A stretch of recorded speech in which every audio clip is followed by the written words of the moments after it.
Senhoras e senhores, boa tarde. Bom dia, né? Bem-vindos à edição do Fórum Permanente Especial Desafios da Sustentabilidade. A organização deste fórum está a cargo do Gabinete do Reitor e da Pró-Reitoria de Extensão e Cultura da Unicamp. O primeiro debate a ser realizado neste auditório é a mesa intitulada ODS 07, Energia Limpa e Desenvolvimento Sustentável. Para mediar o debate, convidamos o professor doutor Marcelo Pereira da Cunha, assessor do Gabinete do Reitor e organizador deste fórum, para apresentar os debatedores da mesa. Por favor.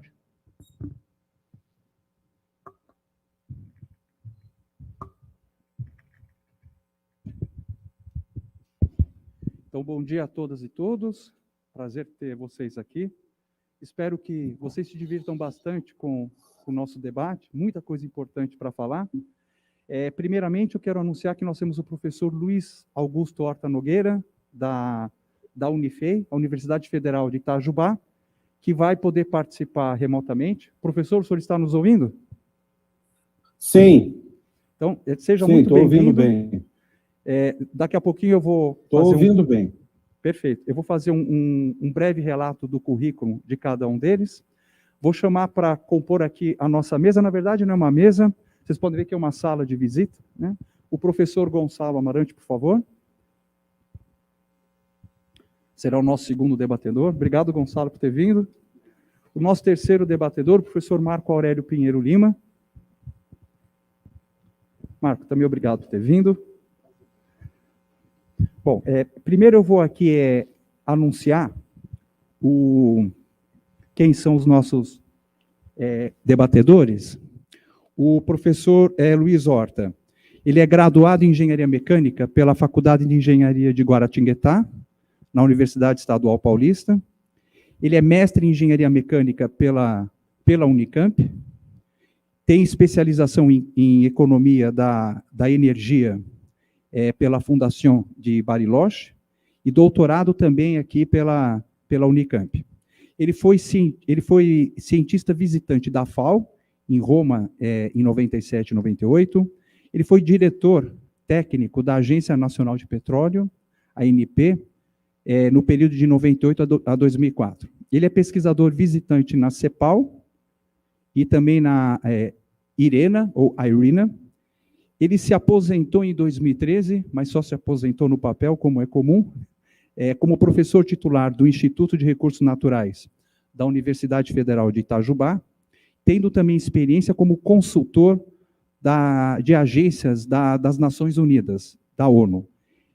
Essas agências são, por exemplo, a FAO, a CEPAL, o PNUD, que é o Programa das Nações Unidas para o Desenvolvimento, o NIDO, e o Programa das Nações Unidas sobre Ambiente, sempre está tratando sobre temas energéticos. Ele atua em estudos técnicos, econômicos e ambientais de sistemas energéticos, principalmente relacionados à cogeração e bioenergia, como também eficiência energética em seus usos finais. O professor Gonçalo, que eu já anunciei, ele é professor titular do Instituto de Biologia aqui da Unicamp.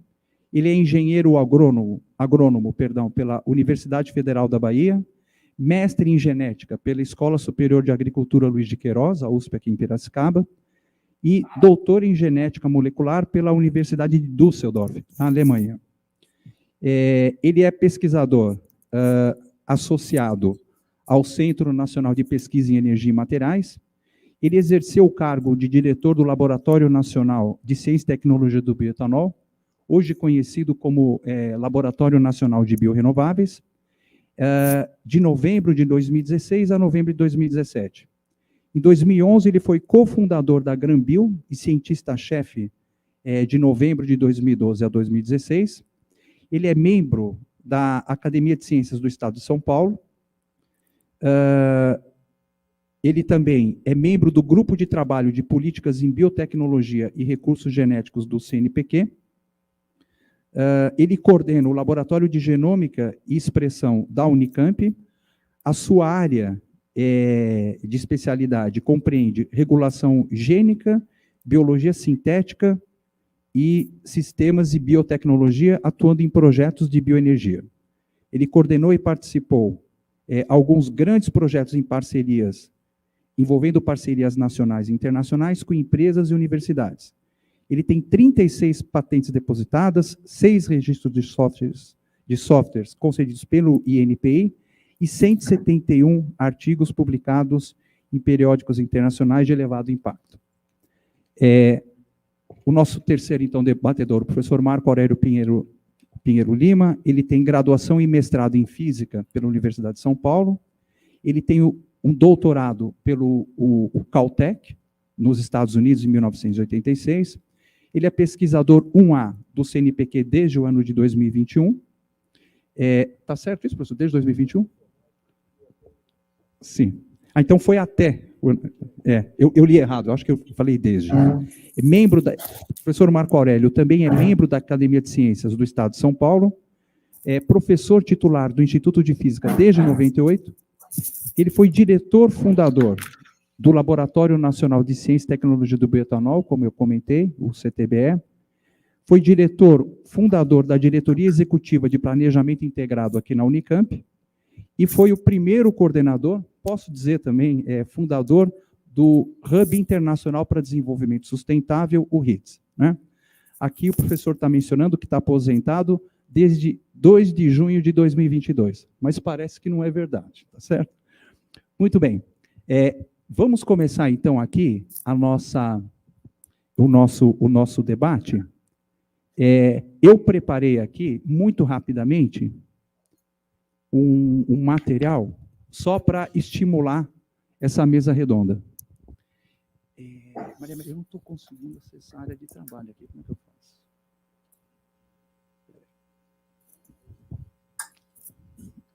Assim. Deixa eu ver aqui. Gente, pequenos problemas técnicos com quem está pilotando a mesa aqui. Só um instantinho. Você me ajuda? Tá. Só minimizar aqui, né? Agora sim.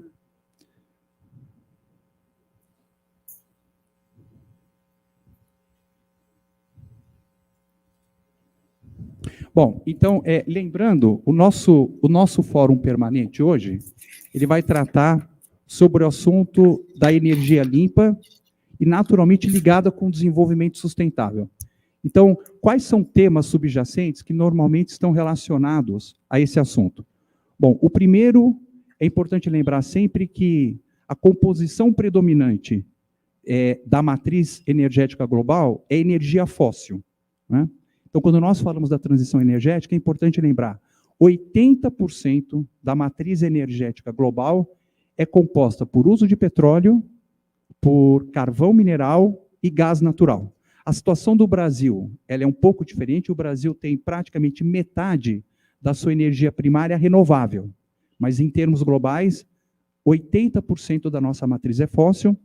Outro aspecto importante relacionado com o desenvolvimento sustentável é que nós temos uma desigualdade muito grande entre os vários países do mundo, e aqui predominantemente também, quando a gente compara os países ricos com os países pobres, que é o consumo de energia per capita. Só para dar uma ideia, em termos do consumo de energia per capita, a Índia consome 1/10, em termos de energia per capita, da energia dos norte-americanos.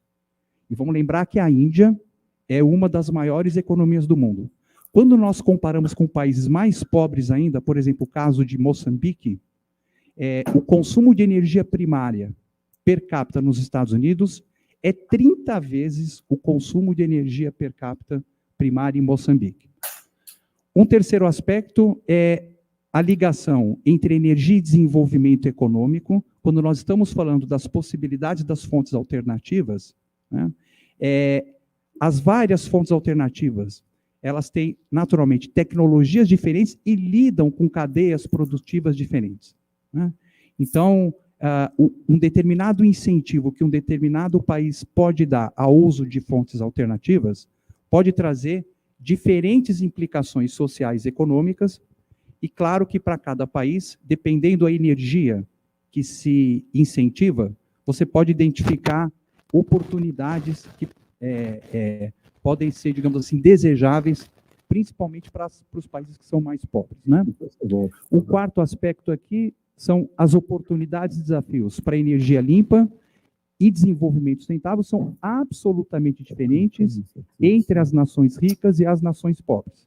Por último, é sempre importante lembrar o papel das políticas públicas, né? Então, um outro tema subjacente é debater a importância e a diversidade da proposição de políticas públicas, tanto em nível nacional,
metalurgia, preparação de alimentos, etc. E Zeus ficou muito chateado com isso, colocou num castigo tremendo, foi necessário Hércules tirá-lo de lá. Me escutam bem? Horta, tá perfeito, perfeito. Então tá bom. Então vamos lá. Então, quando Prometeu foi liberto dos Cárpatos, feito, preparou um estratagema para complicar a vida dele. E inventou a primeira mulher, né? Que foi uma mulher dotada de todos os dons possíveis, os melhores dons, é a Pandora, tem todos os dons, e Prometeu, muito vivo, não aceitou. O irmão dele que aceitou. E de certa forma, a Pandora pode representar a curiosidade sábia e todos os bons dons que as mulheres ganharam com essa criação de Zeus, a primeira delas, né? Ele colocou numa caixa também uma tentação que todos os sentimentos ruins e sentimentos humanos estavam dentro dessa caixinha que a gente chama caixa de Pandora, um jarro. E eu vou fazer referência a ele, porque, de certa forma, a nossa discussão é abrir essa caixa de novidades, de perspectivas, de incertezas que a gente tem, né?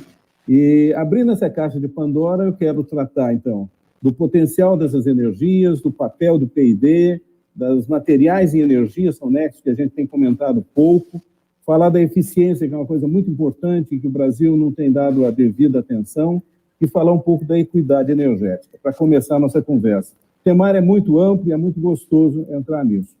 As duas questões essenciais, os dois aspectos essenciais, é a definição mais correta de energia, aquela que energia é capacidade de fazer as coisas acontecer.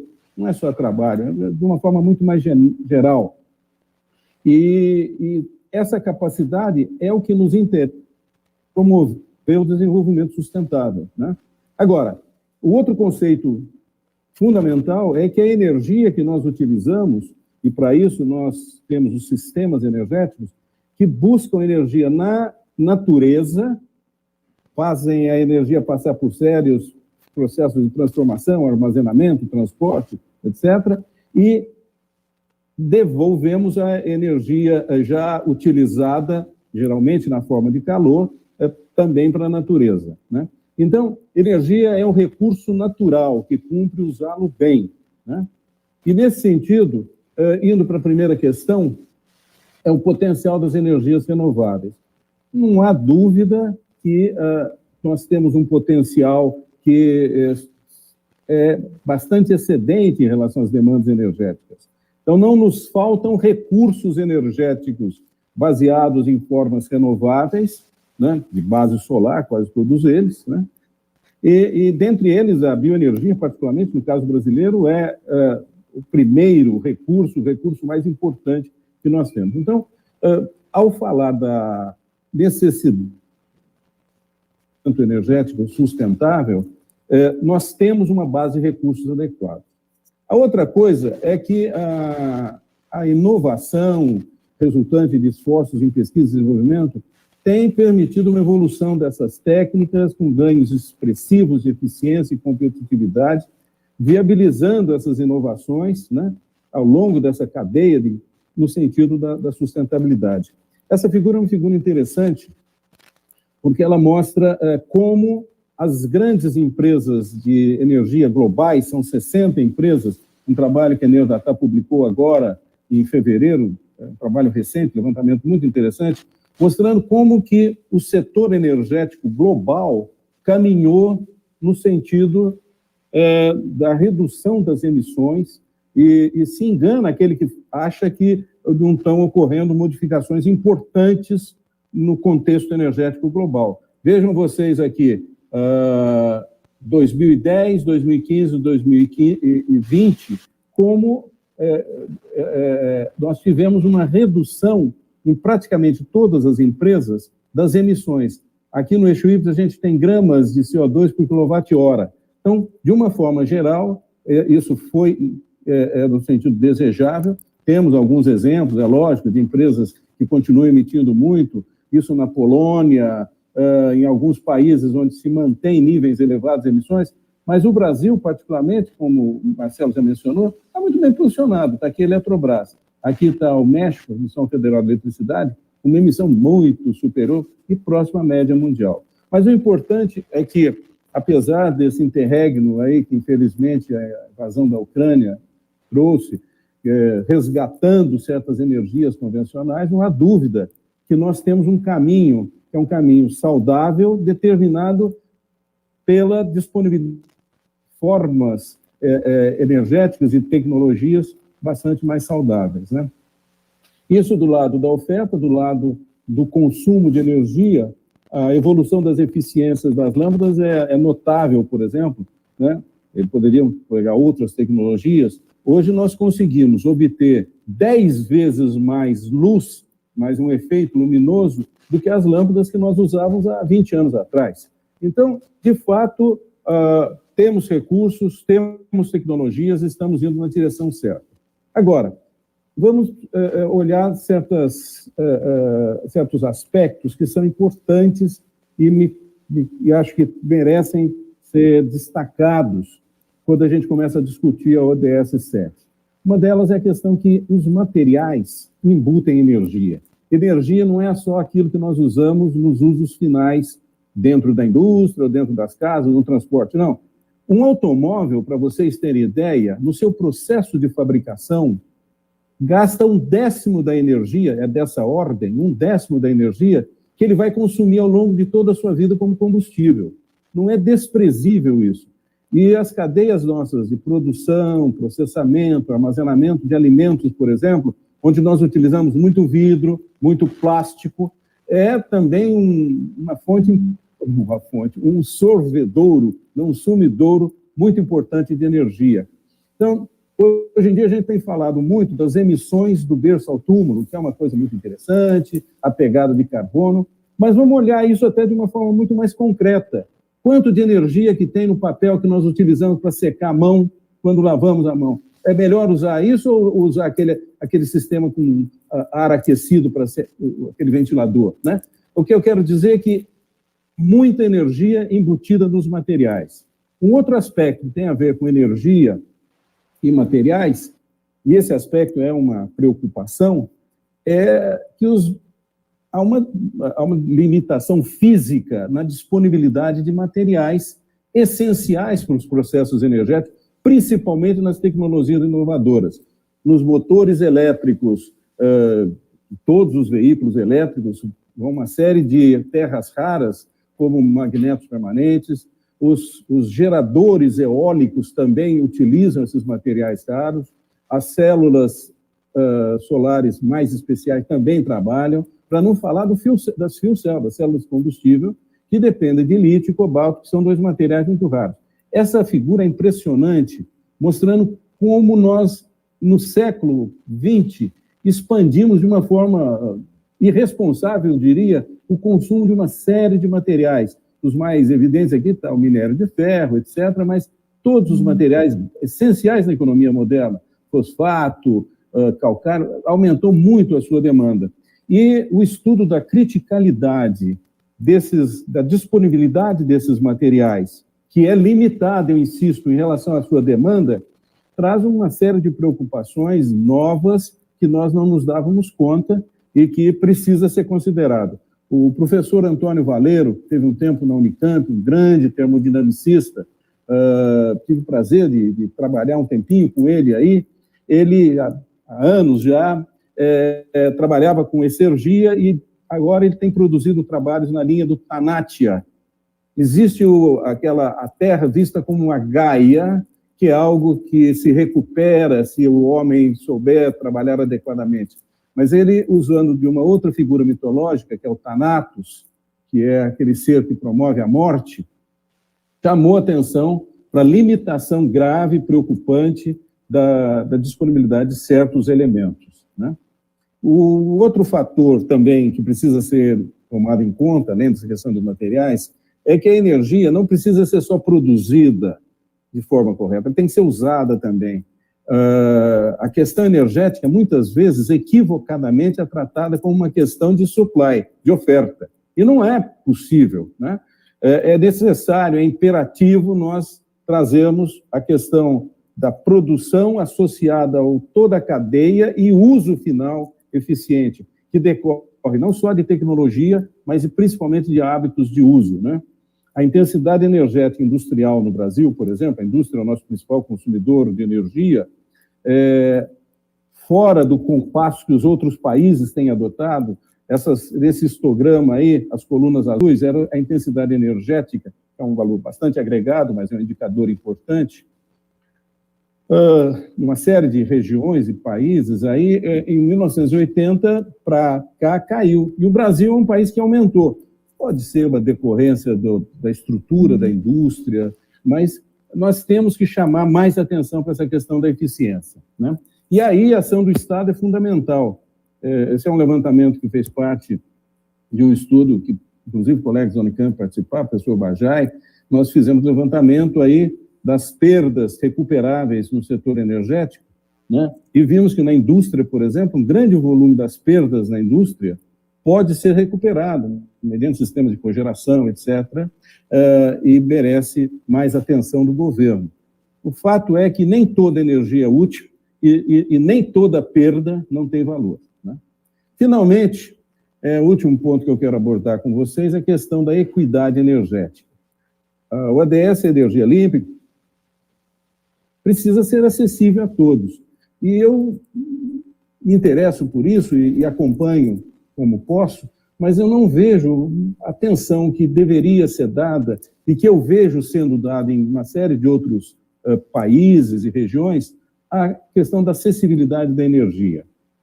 Ou seja, os impactos que a energia traz, né, na redução das assimetrias, estudos sobre pobreza energética, correlações entre consumo de energia e IDH, consumos mínimos de energia. A gente entende que é função do Estado prover educação, segurança, saúde, num certo nível. Caberia pensar no nível mínimo de suprimento energético? Qual é esse nível mínimo, né? E estudos até da distribuição da energia, né?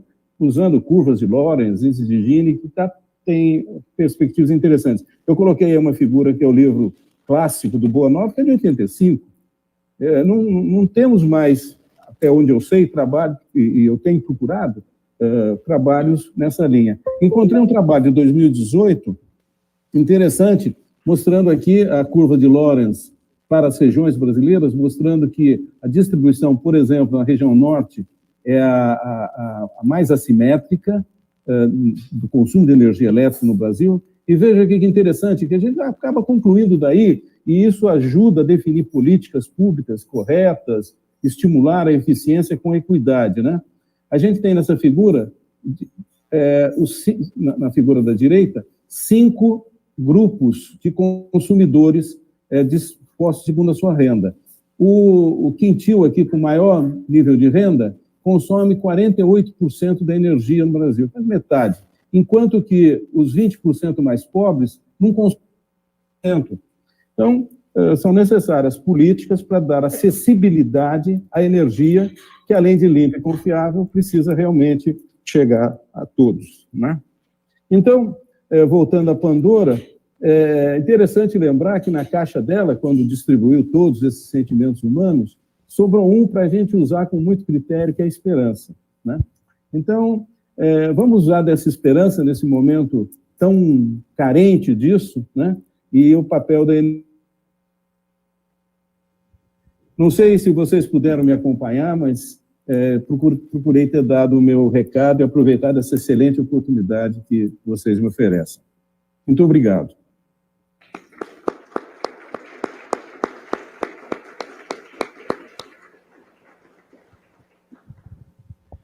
Horta, me ouve bem? Sim. Bom, Horta, excelente apresentação, é muito instigadora, né? Eu, pelo menos, não tinha me dado conta, por incrível que pareça, que a energia, ela é feminina, né? Então, acho que você trazer aqui a caixa de Pandora foi muito interessante. É desses dias de gênero, né? Não é verdade? Né? E você ainda termina, né, falando com boa propriedade, né, do aspecto da esperança, que eu acho também é muito mais forte ligado, né, ao aspecto feminino. Pois bem, né?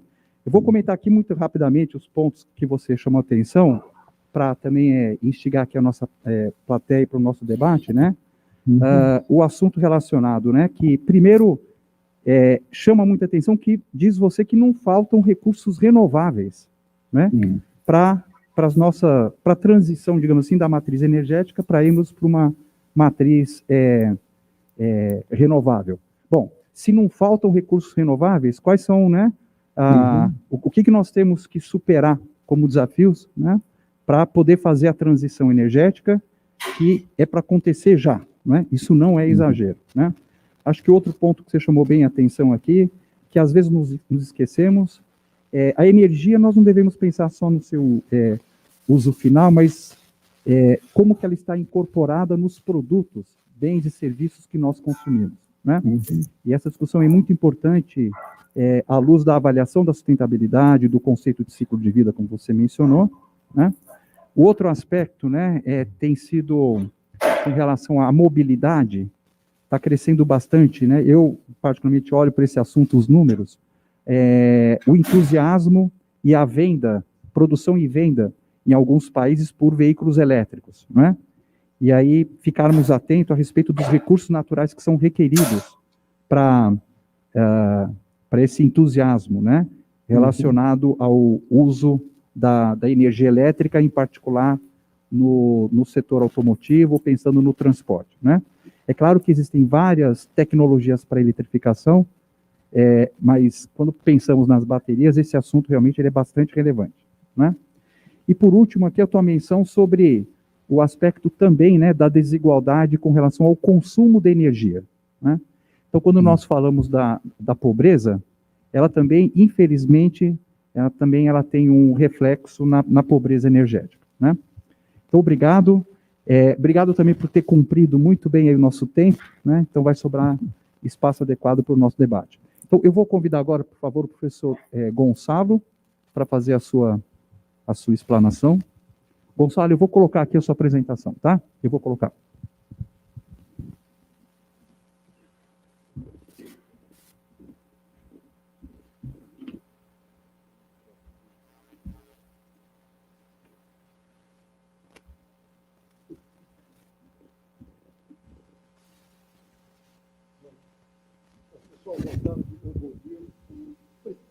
Está gravando, né?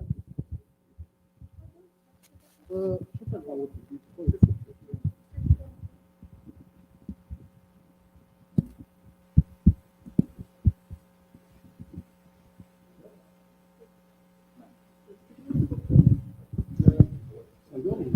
Oi? Bom, pessoal, Marcelo, pessoal, um prazer enorme estar aqui. Vamos lá, bater um papo rapidinho aí sobre sustentabilidade. Eu estou enxergando que a gente está vivendo um momento de oportunidade gigantesca para o Brasil, né? Não é babaquice, eu estou vendo isso na prática, e eu acho que a gente tem que aproveitar e entender como é que a gente utiliza isso aqui. Então, o fundamento é esse, tudo é energia, né? E eu sinceramente acho que boa parte dos alunos aqui são da economia, né? E eu acho que a noção de economia, né, que é uma ciência de recursos, isso aí é coisa do passado. O nosso problema agora não é de carência, o nosso problema é de excedente. Na hora que você enfiou, né, toda a economia do planeta sob a forma de petróleo, toda a energia do planeta, você gerou um excedente. E o nosso problema hoje é de excedente, não é de carência. O nosso problema hoje é de desigualdade. Na minha visão, o grande erro foi a gente ter usado essa palavra ergonomia, né, para cuidar da forma como o nego senta na cadeira. Porque, na realidade, o nome de economia devia ser ergonomia. Porque tudo tem a ver com o fluxo de energia. E tudo é energia, né? Bom, rapidamente, na base de qualquer coisa que a gente olha hoje em dia, na nossa sociedade, a gente vai encontrar... Eu vou tirar a máscara. Estou aqui na frente, nessa cadeira que não tem ninguém. Qualquer tipo de atividade que a gente venha a exercer, a gente vai olhar que, no fundo, tem um petróleo na base. Por exemplo, vou comendo Burger King, tem petróleo. Tudo isso é investimento que vem do petróleo. O sistema financeiro, todo ele é alimentado pelo petróleo. Nós temos 8 bilhões de pessoas, pelo menos 7 bilhões são transformação direta do petróleo. Não sei se a gente para pensar nisso. O fato, pessoal, é que é muito difícil a gente se livrar do petróleo, porque o petróleo está na raiz de tudo. E, obviamente, né, energia é convertida em poder. E quem tem poder não libera o poder com tanta facilidade. Bom, vocês terem uma noção, né? Isso aqui é o aumento da energia eólica que a gente teve na matriz mundial. Olha a quantidade. Enorme. Opa! Enorme, né? A quantidade. Só que quando você olha esse mesmo período aí, no consumo de petróleo, ele se manteve. Não teve nenhuma substituição. O que você teve foi uma adição de energia. A gente continua consumindo petróleo do mesmo jeitinho, apesar de toda essa babaquice de eólica e solar. Continua do mesmo jeito. Vamos ver a consequência disso, vamos lá. Até missão disso, PCC, isso e aquilo, bababá, e não muda nada. Porque o problema é de natureza econômica. Isso é muito mais forte que qualquer boa intenção. Então, se a gente quer resolver alguma coisa, tem que ser pela base da oportunidade econômica. eu não consigo enxergar nenhuma outra solução. Bom, pessoal, qual é a consequência? A gente sempre, 1 grau a mais, o que significa 1 grau a mais? Porra, quando eu tenho 1 grau a mais, não tem nada, não tem problema nenhum. Olha o que acontece na atmosfera, 1 grau a mais. 1 grau a mais significa a atmosfera reter o equivalente a toda a energia fóssil que a gente tem embaixo da Terra. Aumentou 1 grau, a gente reteve toda essa energia na atmosfera. E o que acontece, né? O Horta acabou de falar de trabalho. O que acontece quando você tem um monte de energia? Você tem trabalho. E esse trabalho se dá de uma forma de quê? Simples assim. Vento. É só isso, mudança climática. É só regime de vento. Por causa da quantidade gigantesca de energia que a gente está retendo, né? Então, como é que eu faço para resolver esse problema? Primeira coisa, é entender qual é o problema. E a grande coisa é a seguinte, CO2 é problema global. CO2 não é problema local. E é isso que estão vendendo para a gente. CO2 não é problema local. CO2 é problema local. Por exemplo, numa coisa como essa, normalmente a gente estaria de porta fechada. A quantidade de CO2 aumentaria em mais de 10 vezes e não aconteceria nada com a gente. Pelo contrário, o coração bate mais forte. Né? Quando o cabra está apaixonado, é o CO2 que faz o coração bater. Então, CO2 não é problema local. Aqui, essa molécula maravilhosa, não é tóxico, tem nada a ver com SO2, NOx, particulado, nada disso. Quando você bota isso nas plantas, as plantas aumentam enormemente de tamanho. Enormemente. Então, CO2 não é um problema. E outra coisa muito importante, é uma bateria de alta eficiência. Como é que você carrega essa bateria? Né? Tá aí a água, tudo depende, pessoal, desse hidrogênio aí. Está aí o sol, né? Eu acho que está com algum problema essa paleta de cor, eu acho que é ali o amarelo que está. É gripe, viu? Não é Covid, eu juro. Eu tô com... E aqui você tem o CO2. O interessante desse processo é o seguinte. A água, obviamente, não tem energia, você não queima água. O CO2 também não. Na hora que você tem a fotossíntese, olha a quantidade de hidrogênio. O nego fala, a economia do hidrogênio. Sempre foi hidrogênio. A energia sempre veio do hidrogênio. E esse hidrogênio vem da água. Por que a água é tão importante? Porque ela é o vetor de energia. Que com o sol você carrega moléculas de CO2, transformando numa glicose. Quem lembra aí da química, né? Está vendo a quantidade de hidrogênio? É isso que glicose é. Por isso que ela é importante. Por isso que ela é a base de tudo. Bom, então, pessoal, a mágica é essa aqui, ó. De 2 moléculas que não tinham energia, você consegue essa quantidade de energia por mol. E aí a coisa mais legal é essa aqui. Você tinha uma coisa que era gasosa, né, o CO2, e se transformou em sólido. Você tirou da atmosfera. Olha que coisa maravilhosa. Além de tudo, pessoal, tem uma coisa importante. Ela é transformável em líquido.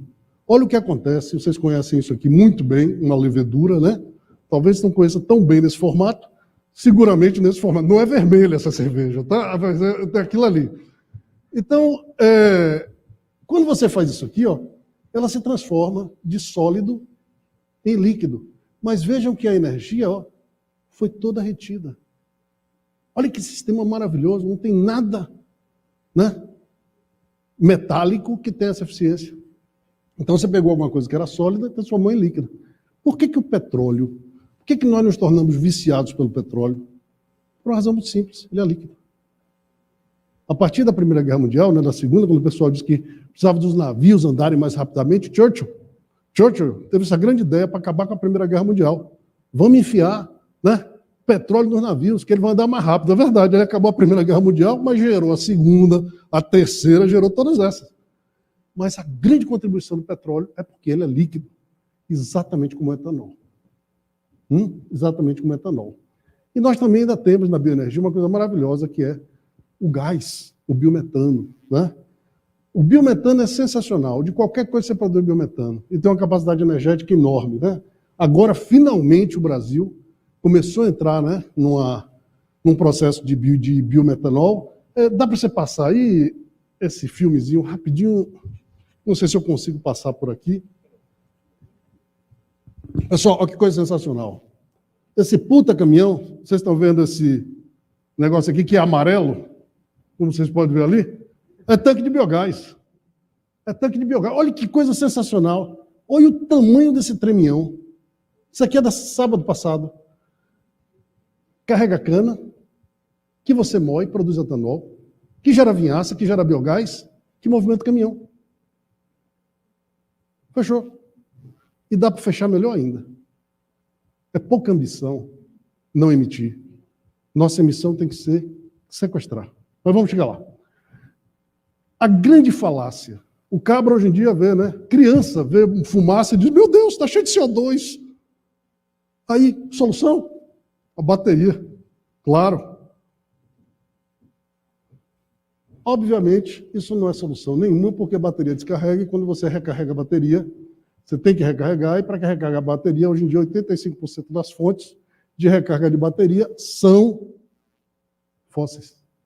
Ou seja, você está simplesmente jogando, né, a sujeira para baixo do tapete. Lembra que eu falei que o CO2 não é problema local, CO2 é problema global? Por exemplo, essa conversa que a gente está tendo aqui, eu estou emitindo CO2. Esse CO2, em menos de 24 horas, está no Japão. É a única coisa democrática que a gente realmente tem no mundo, sabe? É o CO2. Então, pessoal, isso aqui não é problema local. O carro elétrico ele não tem emissão local, mas ele tem emissão global, e essa é a emissão que nos interessa. Bom, Marcelo, eu vou lhe pedir para quando estiver faltando 5 minutos, você me dá um toque, tá legal? Pessoal, sem análise de ciclo de vida, sem vocês economistas, a gente não sabe nada. A gente não sabe nada. Tudo pode ser uma grande ilusão. Como um carro elétrico, né, que tem um escapamento por onde não sai gás nenhum. Ou melhor, não tem escapamento. E é uma grande ilusão. Para tudo a gente precisa de análise de ciclo de vida. E olha que legal essa matéria, né, dos colegas da Universidade de Colônia. Eles mostraram, está em alemão, né? Eles mostraram que um Tesla, na Alemanha, emite mais que um BMW de mesma potência diesel. É mole? Sem análise de ciclo de vida, você simplesmente é enganado. Simples assim. Bom, vamos lá. É um casamento super esquisito, esse carregador de Tesla com esse gerador de diesel do lado, o cara nem esconde, sabe? Onde? Aí você diz, pô, é elétrico. É elétrico. Mas a energia veio do diesel. Então, olha isso aqui, eu não vou ter tempo de explicar muito, mas rapidamente, só para mostrar para vocês, ó, isso aqui é a capacidade, né, emissão, tá ao contrário, tá esse gráfico para ficar mais fácil de ver. Isso aqui é um carro elétrico na Europa, né, a evolução que ele vai ter em termos de emissão.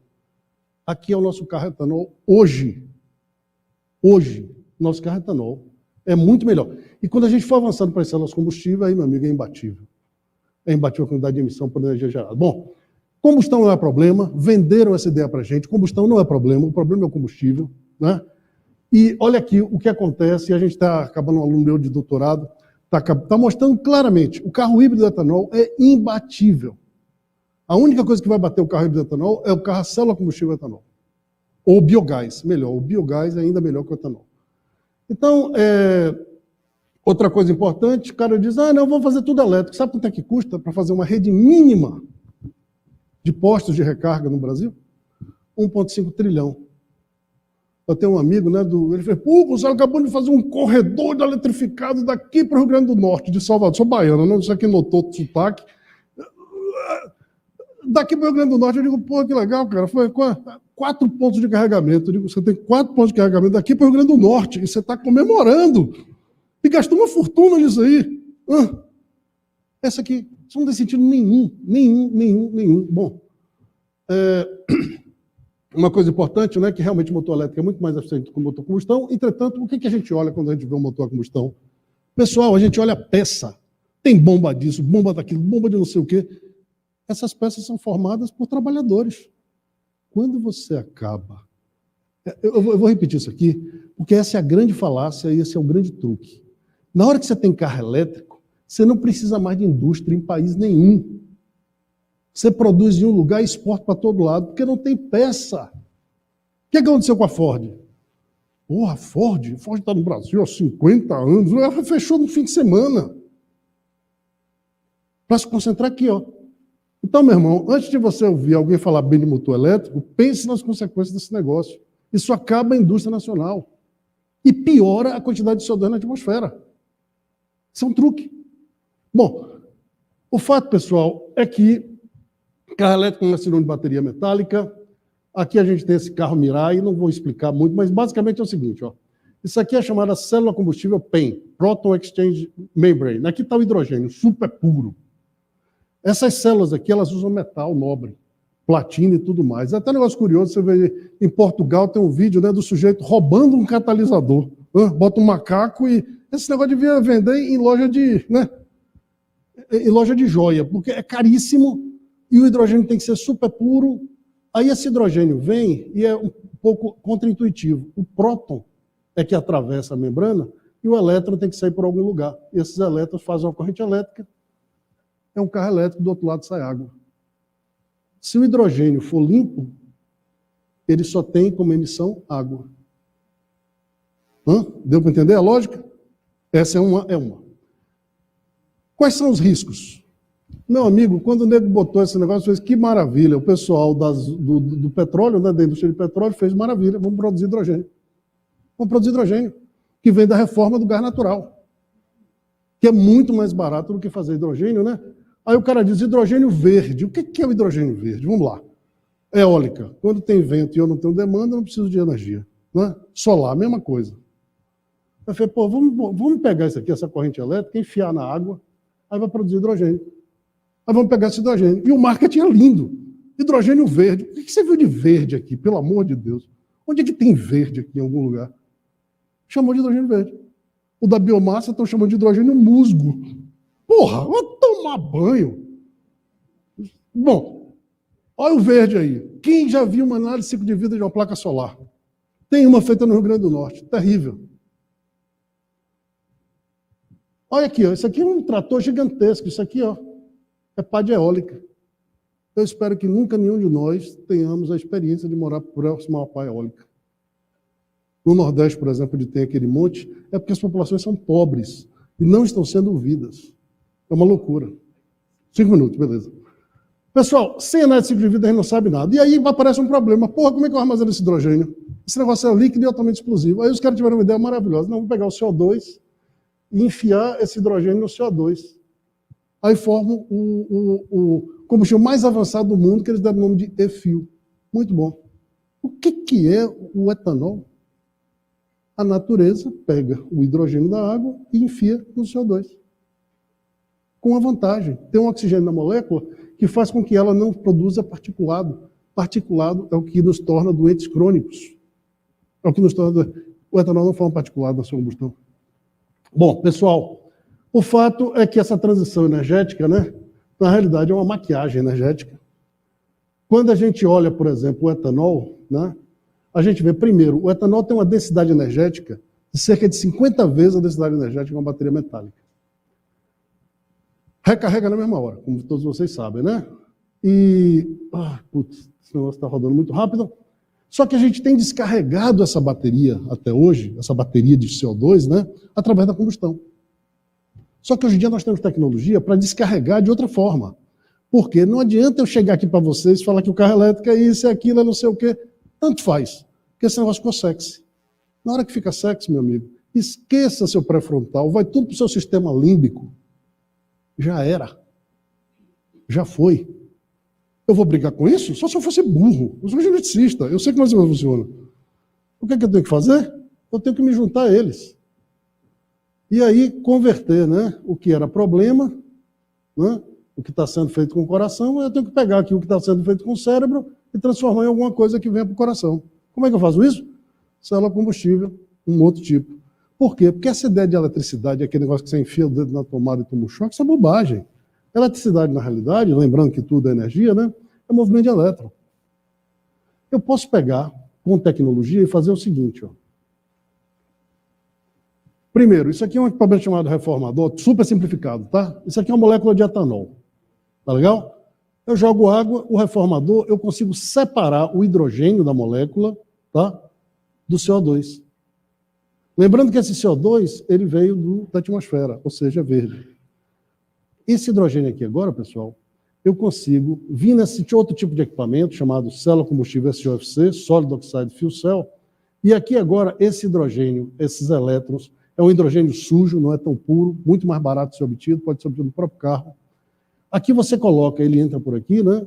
Esse aqui nem ele atravessa, nem os elétrons, mas o elétron sai pelo outro lado, e do outro lado entra um oxigênio, o oxigênio vira um ânion oxigênio que consegue atravessar essa membrana, sai do outro lado água, excelente, e produzir uma corrente elétrica. Isso aqui é um motor, isso aqui não é, esse professor, pô, esse cara maluco, está falando de... Não, já está aí. Isso aqui a Nissan lançou em 2016, aqui no Brasil, era um carro que fazia 20 km, 26 até 26 km por litro de etanol, totalmente elétrico. Ah, mas tem etanol, totalmente elétrico, que faz um carro ser elétrico é um motor elétrico, não é bateria. Pessoal, o nosso negócio agora é diminuir e embarcar para fazer isso aqui, é o santo graal, né, da energia. Eu vou correr porque... E aí é o seguinte, a gente tem no Brasil, infelizmente, vindo da nossa história, portanto faz, mas está na hora de acabar, aquele maldito complexo de vira-lata. Sabe como é que é? Precisou de um argentino, que ficou muito amigo, o presidente da Volkswagen, que ele entendeu esse discurso e disse, porra, o etanol é o futuro. Aí o nego disse para ele, mas o etanol é um jabuticaba, aquelas coisas que já tem no Brasil. É um jabuticaba de exportação. É isso mesmo, a gente tem que exportar essa solução. E não dizer que ela não funciona. Bom, esse cara, na minha opinião, é um puta cara, e ele foi na Alemanha, levou esse quadro aqui, ó, mostrando o seguinte. Olha a quantidade de emprego que o setor gera, de cana. O problema no mundo, pessoal, é emprego. É só emprego. Todo o resto é detalhe. Olha o que uma empresa de petróleo gera. Essa aqui é uma mesma empresa que tem unidade de petróleo e unidade de etanol. Olha o que ela gera quando ela faz petróleo, né? São 50 vezes mais emprego por unidade de energia que o biocombustível gera. E emprego de todas as características, desde a mais simples do campo até o desenvolvimento de célula combustível, né? Na fronteira do conhecimento. Bom, pessoal, a partir daí, meu amigo, quando acaba essa maldita síndrome de vira-lata, aí todo mundo entra na história, né? Aí é um monte de empresa que está fazendo a mesma coisa, é babá, berê. E aqui, para finalizar agora, é o seguinte. Eu sou baiano, meu pai é sertanejo, eu sei exatamente o que significa. Boa parte das favelas que a gente hoje tem no Brasil vem de migração por causa da seca, né? Então, isso aqui, na realidade, para a gente é um laboratório. Existe essa planta aqui, ó, o agave, faz o sisal. Olha o tamanho da barriga desse cara e olha o tamanho da planta. Né? É maior do que a barriga do sujeito. É incrível essa planta. Sem água e sem adubação. Uma planta dessa, ela tem que ser colhida depois de 5 anos, ela produz mais que a cana. Olha esse artigo da Austrália, mostrando o seguinte, 1 hectare dessa planta, você consegue produzir 7.400 litros de etanol. Com 1.000 hectares, conta fácil, 1.700.000 de etanol. Com 1 milhão de hectares, 7 bilhões de litros de etanol. Pessoal, o sertão corresponde a 2 Alemanhas, uma Grécia junta. Nós temos 90 milhões de hectares lá. Só a Bahia, sertão da Bahia, tem 28 milhões de hectares. Se eu pegar menos da metade disso aqui, eu produzo 2,5 vezes o que o Brasil produz hoje de etanol, que é 30 bilhões de litros. Vocês percebem o tamanho da oportunidade? E outra coisa, né? Dá para a gente sequestrar. Sabe quando você faz um churrasco, que fica aquele carvãozinho? Faz um experimento, bota no seu jardim. 50 anos depois ele ainda está lá. Aquilo não desfaz. Entretanto, ó, essa é a famosa terra preta de índio, que o índio usou carvão. Olha o tamanho das plantas. Isso aqui estrutura o solo e você coloca ele aqui dentro, não desfaz mais. Muitos países estão pagando por isso aí, chamado biochar. E a gente vai precisar de pagar $200, pelo menos, por tonelada de CO2 sequestrado, se a gente quiser manter a temperatura do planeta. Tem 2,5 graus, com um monte de tempestade, com furacão no hemisfério sul. Bom, pessoal, então a gente tem que financiarizar, o caminho é a economia, não tem outro. Nosso cérebro é uma máquina de jogo e fazer sexo. É só isso, o resto é enfeite, entendeu? Como é que eu faço, então? Eu vou nessa. Vou tornar as coisas sexys, tá certo? E vou jogar. Onde é que tem jogo? Bitcoin. Ao invés do Bitcoin, que não tem nada de lastro, vamos colocar o CO2 como lastro, né? Tem que ir em todo lugar. Pessoal, só para finalizar, agora para finalizar de verdade, Marcelo, isso aqui é uma conta de padeiro, mas com cana-energia e etanol de 2ª geração, sem utilizar agave, nada disso, usando metade dos pastos brasileiros, que vocês sabem que o nosso problema é pasto, são 198 milhões de hectares de pasto, usando metade do espaço brasileiro, mais disso é degradado, você produz o equivalente a gasolina para o mundo inteiro. Eu vou voltar ao número, 190 milhões de hectares, né? Com cerca de 90 milhões de hectares, você produz para o mundo inteiro, 75 milhões de hectares. Agora, os países mais populosos do mundo em 2100, dos 10, 5 estão na África. A África, esse estudo do WWF, mostrou que tem 540 milhões de hectares disponíveis para biocombustível. Então, pessoal, ao invés disso aqui, ó, esse papo de food versus fuel, isso é papo para boi dormir, é babaquice de país temperado que não pode plantar biomassa. Na realidade, o biofuel, bem feito, ele reestrutura, gera sustentabilidade, evita a degradação e você gera recurso, né, para as pessoas viverem. É isso aí, é isso que eu queria falar. O laboratório está aí, quem quiser visitar, um prazer. Marcelo, muito obrigado. Viu?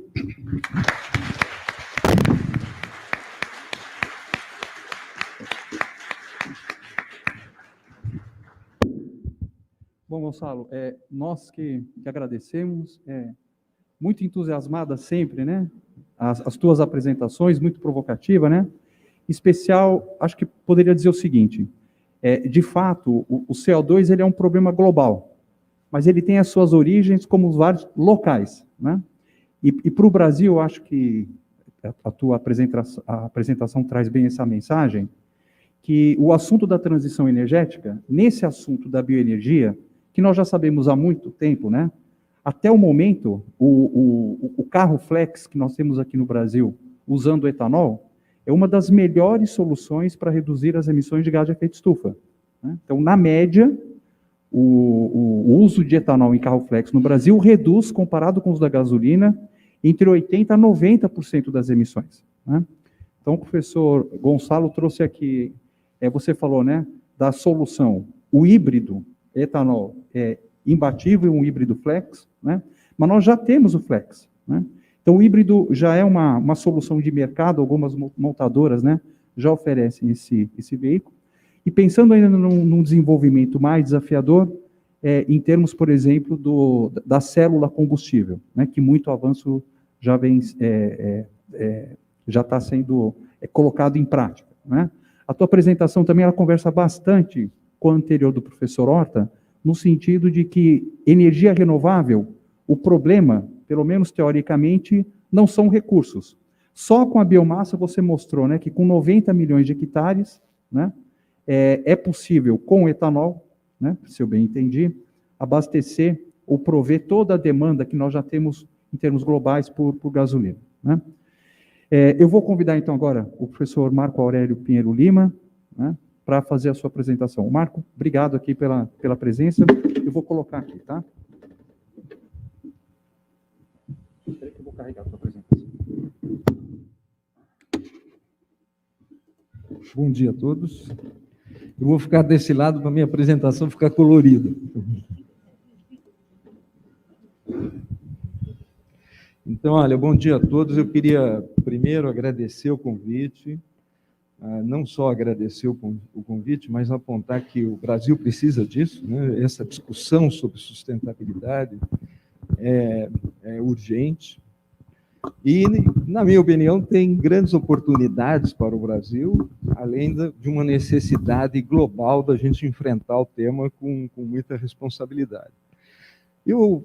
Vocês vão ver que eu vou empurrar vocês na seguinte direção, que as oportunidades, que esse tema energia limpa e barata, se a gente pensar um pouquinho, se a gente atuar dentro do Brasil com uma certa arrogância até, isso pode virar um processo de reindustrialização do país. O país está se desindustrializando muito rapidamente, além de todos os outros benefícios de você ter energia limpa e barata. Então, eu trouxe algumas coisas que você acha rapidamente na internet para dizer o seguinte: o ser humano é um animal fantástico, né? Porque nós trabalhamos para entender como é que a gente funciona, como é que o universo funciona, a origem do universo, o Big Bang. Se vocês olharem o que aconteceu tecnologicamente nesses últimos 100 e poucos anos, é uma coisa assim fantástica, né? Aonde a medicina nos levou e tudo mais, né? E, ao mesmo tempo, a gente tem consciência, isso aqui é uma consciência coletiva, de que a presença humana está causando problema no planeta. Ela está gerando problemas e algo precisa ser feito. Então, todo mundo, as mãozinhas abraçando o planeta Terra, é uma mensagem que a gente entende que tem problema e a gente entende que a gente pode ser a solução do problema também. Então, dito isso, deixa eu ver se eu consigo fazer. Tem que apontar para cá. A minha conversa baseia no seguinte: o planeta Terra, dominado pela humanidade, tem muita pobreza e desigualdade. Então isso é fato, tá bom? Isso é fato, e nós temos as nossas... Não dá para você dizer, nós não precisamos mais crescer a economia. Esquece, precisamos crescer a economia para terminar, inclusive, com essas desigualdades. Nossa lógica social exige desenvolvimento econômico, continuamente. É impressionante como todo mundo fica feliz quando o PIB cresce. Mas PIB gasta energia. Isso aí é um problema. Cada vez que você faz isso, você está impactando os recursos naturais do planeta. Mas a nossa lógica é toda baseada nessa. Esse desenvolvimento exige, entre muitas coisas, energia em abundância. A presença humana está causando mudanças climáticas. E eu vou falar um pouquinho sobre isso, porque elas são reais, tem ciência de alta qualidade que verifica isso. Como o Gonçalo falou bem no assunto, o CO2, em princípio, não é problema. Não, mas tê-lo em muita quantidade na atmosfera é um problemão, porque ele é um gás de efeito estufa que retém aquela energia. Ele mesmo mostrou um slide onde você tem o que vai acontecer com aquela energia. Então, você vai ter enchentes, você vai ter cidades aparecendo, você vai ter ventos fortíssimos, tempestades, secas, e a nossa lógica de sustentação do planeta vai por brejo, se você não fizer algo a respeito. E eu chamo a atenção que a Organização das Nações Unidas reconhece esse problema, né? Esses 17 Objetivos de Desenvolvimento Sustentável, e, na verdade, não nasceu agora. Na verdade, a ONU aponta que direção a gente deveria ir sistematicamente. Esse aqui é só um fenômeno mais recente, que a gente olha e fala, precisa acontecer isso. Em especial, a energia acessível e limpa e a ação contra a mudança global climática. E o assunto da energia, eu diria, como o Brasil pode contribuir. Eu acho que tanto o Horta quanto o Gonçalo já apontaram coisas super legais sobre o que o Brasil pode contribuir. Eu vou agregar alguma coisa e quais são as oportunidades que a gente tem. Para fazer isso, eu vou usar uma experiência anterior minha para dizer que coisas podem acontecer nessa direção. Eu fui o primeiro diretor do CTBE. O CTBE é um laboratório, agora mudou de nome, mas era o Laboratório Nacional de Ciência e Tecnologia do Bioetanol. E ele nasce com raízes no assunto Brasil. E o assunto é mais ou menos assim. O Brasil, por não ter petróleo, ele traz o etanol como uma solução para não ficar refém do mercado de petróleo. E então não tinha nada a ver com sustentabilidade. Mas o assunto funciona. A coisa vai dando certo, tem os seus momentos de decair e tal, mas de repente o carro flex aparece, reativa esse mercado e as coisas funcionam. Se vocês olharem a produção de energia no Brasil, antes do pré-sal, era mais biorrenovável do que com impactos ambientais, né? E aí, o que acontece? Aí a ideia surge, um professor da Unicamp, o Luiz Cortez, tem essa ideia, caminha nessa direção, leva esse assunto para São Paulo. Nós precisamos fazer um centro do etanol. Algo que tenha uma visão que seja maior do que simplesmente olhar para o etanol, mas que olhe para todos os aspectos de produção, porque esse é um assunto que tem raízes na nossa cultura, né? E acaba sendo, esse projeto, ele é muito bem recebido pelo José Sequeira Leite, lá do CNP, e cria essa ideia. E o que eu chamo a atenção aqui é que essa ideia, ela tinha indústria, tinha agricultura. O assunto da indústria era, o Carlos Rossel, que foi o diretor desse programa, a pergunta, eu falei, qual que é o maior desafio desse assunto? Ele falou, o maior desafio é a ciência chegando na indústria. Então, a gente precisa fazer, de alguma maneira, o laboratório fazendo, bancada aquilo que precisa ser feito na indústria e ter uma planta piloto que converse com essa bancada, teste esse procedimento para depois chegar na indústria. Na agricultura, um professor da Unicamp, Oscar Braunbeck, ele falou, qual era o maior desafio? O maior desafio na agricultura é que tem uma agricultura de alta impactação do solo, compactação do solo. Então, a ideia era criar uma máquina capaz de não compactar o solo, mas tinha já o espírito de sustentabilidade da agricultura embutida nessa lógica. Esses dois programas instantaneamente atraíram dinheiro. O BNDES colocou muito dinheiro no programa. Para vocês terem uma ideia, num dado momento, o orçamento do CTB era 25 milhões e o dinheiro com parcerias, não só com o BNDES, era outros 25 milhões. Então, era uma coisa muito rica, que é um assunto que é fácil de conversar. Tinha o programa de avaliação tecnológica, como é que você mede sucesso dessas coisas. Tinha ciência básica, um professor da USP, o Marcos Buqueride, foi o diretor. Aqui foi o Antônio Bonomi. Mas eu conto tudo isso para falar sobre esse programa, sustentabilidade. Por quê? Porque a sustentabilidade era o canal de comunicação mais eficiente com o mundo. Quando nós começamos a fazer esse assunto, e aí, obviamente, nós aproveitamos que a discussão do tema de sustentabilidade era real e precisava ser feita alguma coisa, e incorporamos a ideia, foi criado um programa para medir tudo da agricultura, no uso, análise de ciclo de vida total, que inclusive o Marcelo estava nesse programa, assim como o Marcelo estava no programa de sustentabilidade e também no de avaliação tecnológica, para nos ajudar a dizer, e aí, tem real impacto fazer etanol dessa maneira e tudo mais?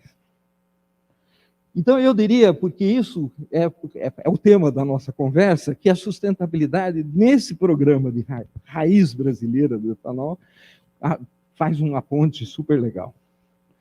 A segunda inspiração é sobre algo, eu fui o primeiro diretor da DEP, que é a Diretoria Executiva de Planejamento Integrado, e a DEP criou a ideia, nós estávamos querendo ocupar a Fazenda Argentina, e a proposta, é uma história comprida, não vou contar isso, mas nós chegamos à ideia de que talvez pudesse virar o que nós chamamos de um hub internacional para desenvolvimento sustentável.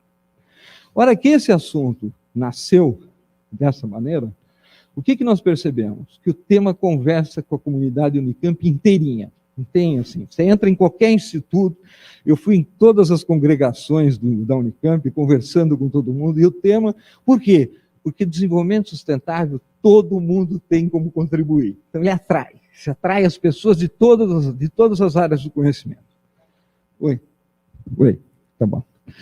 Então, aí o que aconteceu? Começamos a ideia de fazer o RIDS, mas imediatamente, a proposta, nós recebemos uma visita do BID, adorou a ideia, falou, BID, o Banco Interamericano de Desenvolvimento, falou, a gente põe dinheiro, pode fazer um projeto para a Fazenda Argentina virar esse hub. Sentamos com a cidade, contamos o que ia acontecer na cidade, e a cidade, eu perguntei, olha, eu estou indo ao BID falar sobre o projeto, mas a gente pode ampliar o projeto, já que essa área é uma área de reserva, a gente poderia ampliar esse projeto. Eles toparam, o BID topou, condicionou a presença do governo do Estado de São Paulo. O Marcelo Nobel, nosso reitor na época, criou um conselho, junto com o prefeito da época e o reitor da PUC, que já estava dentro do projeto. Criamos um conselho, ele existe, ele está aí, está funcionando e tudo mais, para que essa área de 11 milhões de metros quadrados pudesse ser um hub internacional para desenvolvimento sustentável. Por que eu estou contando isso? Porque, de novo, o assunto é muito convidativo. O assunto, na hora que você fala sobre isso, todas as unidades... A Unicamp, para vocês terem uma ideia, nós nunca tivemos um plano diretor na Unicamp. Ele foi entregue no final da gestão, o plano diretor. E se vocês procurarem na internet para esse plano diretor, você vai ver que ele conversa completamente com o tema de desenvolvimento sustentável. Não é que ele conversa. O plano diretor nasceu para essa lógica.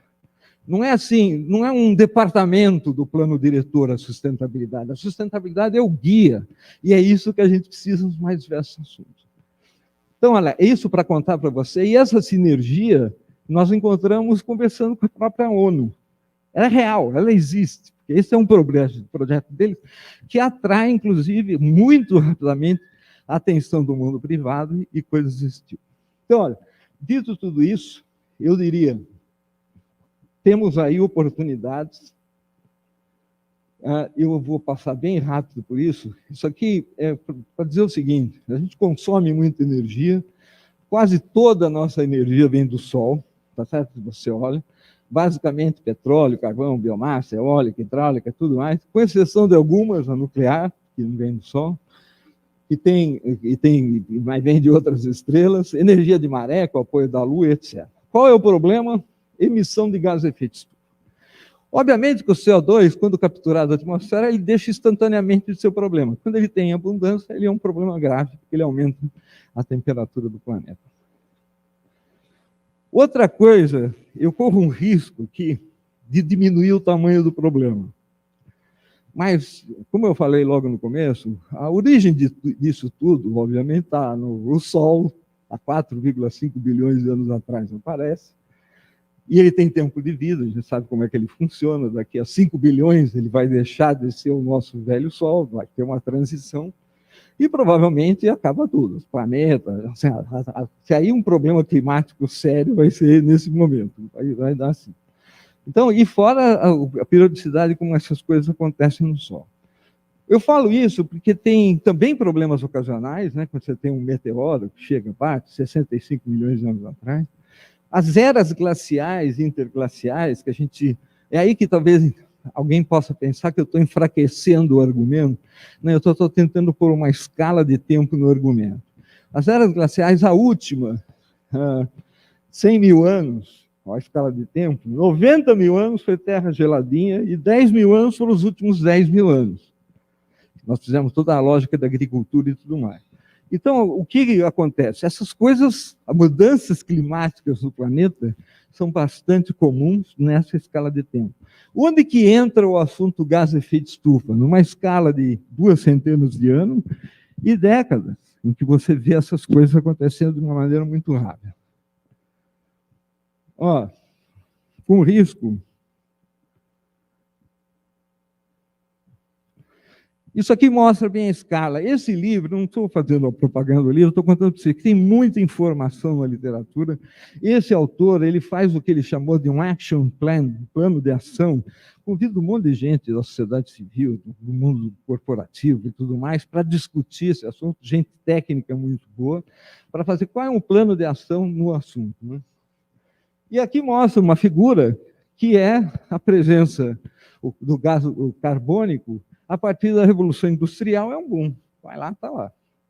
Essa figura, se vocês olharem a origem desse CO2, já foi dito por outros, então vou passar bem rapidinho, 40% da energia, da produção de energia, 20% da indústria, 15% da agricultura.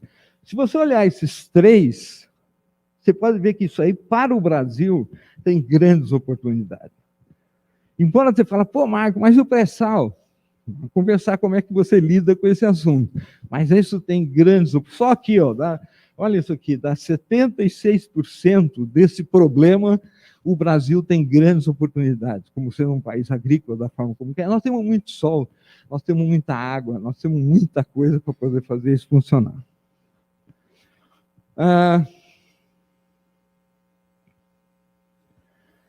Eu vou aqui também passar muito rápido, mas é dizer o seguinte: o Gonçalo já fez melhor do que eu, porque ele fez um resumo do que pode acontecer com o aumento da temperatura do planeta. E eu acho que o resumo que ele fez é ótimo. Pode ter vento para burro, mudar a seca, você pode mudar a lógica da agricultura, você tem quase 8 bilhões de pessoas para alimentar, você não pode mudar essa lógica da agricultura muito rapidamente, porque você vai ter um problema muito grave e coisas desse tipo. Então, e esse aqui, depois nós vamos pendurar essa apresentação, vocês vão ver aqui informações detalhadas sobre isso. Aqui, em especial, é um relatório do IPCC, ele só mostra o seguinte: se você não fizer nada, a chance de você ter um momento, por exemplo, de altíssima temperatura num setor, numa média de 10 anos, qual que é? Está aqui. Se você tiver mais gás de efeito estufa dessa maneira, fica assim. Se tiver 1,5, esse aqui é o tempo atual, né? 1,5 de aumento de temperatura, esse número aumenta. 2, ainda mais. E se numa escala de 50 anos, isso pode ficar realmente muito, muito sério, né? E não é só, estou contando para o lado certo, e não é só, por exemplo, chuvas fortes, inundações, é a mesma coisa. Você vê o que pode causar aquele aumento de temperatura e o que pode fazer em termos de secas, está vendo isso aqui? Frequência de secas na área agrícola, o que pode ocorrer. Muito bem. Aí vem meus últimos 2 slides, né? O Brasil já tem uma das matrizes energéticas mais limpas do planeta. Então, inclusive, no final do negócio, eu tenho alguns dados mostrando isso e vou deixar públicos os dados, para não ter que fazer no meu tempo. Um projeto de Estado para tornar essa matriz ainda mais limpa e barata pode mobilizar a sociedade brasileira e incrementar a economia do país. Isso precisa ser estudado. Isso que eu estou falando é intuitivo, mas você tem que fazer qual é o impacto. Se o Brasil criasse uma lógica de falar, já que nós temos tantas vantagens no tema, se a gente tivesse como parte como projeto de Estado, que o Brasil será um país que fornece energia limpa e barata, primeiro, como é que você faz isso? E qual é o impacto disso socialmente, economicamente e tudo mais? Precisa ser estudado. Para isso, aí vem um negócio, o Brasil precisa incorporar a lógica do desenvolvimento sustentável em todas as suas dimensões. É uma coisa que o Rides tinha como pressuposto. Nós queríamos que desenvolvimento sustentável fosse discutido em todos os momentos de um aluno dentro da Unicamp, com os funcionários, com os professores, e com muita ciência, porque você não pode abraçar todos os conceitos, você tem que desconfiar, você fala, não é bem isso, o que está acontecendo? Mas a discussão, a cultura do desenvolvimento sustentável, ela é super importante para um projeto como esse funcionar. E a gente acha que isso é uma oportunidade para o país de adotar. Por que é bom? Porque essa é uma agenda mundial. Essa é uma agenda que está na ONU, 197 países aprovaram isso.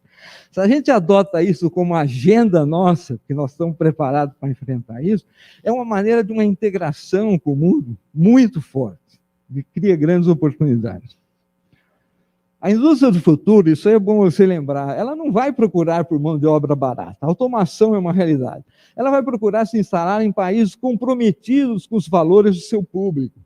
E eu não tenho dúvida nenhuma que o seu público, que eu falo aqui, é aqueles que estão comprometidos com o desenvolvimento sustentável. Então, eu acho que e que forneçam energia limpa e barata. A desindustrialização do Brasil é realidade. Tá bom? É só olhar os dados. Só pus algum aqui, ó. Começou nos anos 80 e só em 2020, 5.500 fábricas fecharam. Isso é real. O próprio Gonçalo citou a Ford, por razões A ou B, mas o ponto é que tem outra. Mercedes-Benz, a Sony e tal. Entender o que está acontecendo, modelo econômico, ambiente fiscal, é fundamental para o futuro do país. A reversão dessa situação pode estar na agenda do desenvolvimento sustentável, e é o que eu estou defendendo. O que atrairia investimento? O Brasil precisa ser referência em energia limpa e barata. Isso deve gerar crescimento econômico e atrair investimento externo. Óbvio que você tem que medir, entender se é isso mesmo, o que vai acontecer. E esse, na minha opinião, é o papel de uma universidade como a nossa, como a Unicamp. Outra coisa, a Petrobras e a Eletrobras, vender a Petrobras, criar ações e vender a Petrobras, eu acho que isso aí é uma loucura, francamente.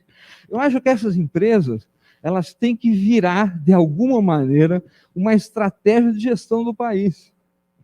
Óbvio, eu não sou contra a parceria público-privada, não sou não, mas tem que ter para que lado que a gente está indo. Ora, você sabe quanto custa um barril de petróleo da Petrobras, do pré-sal?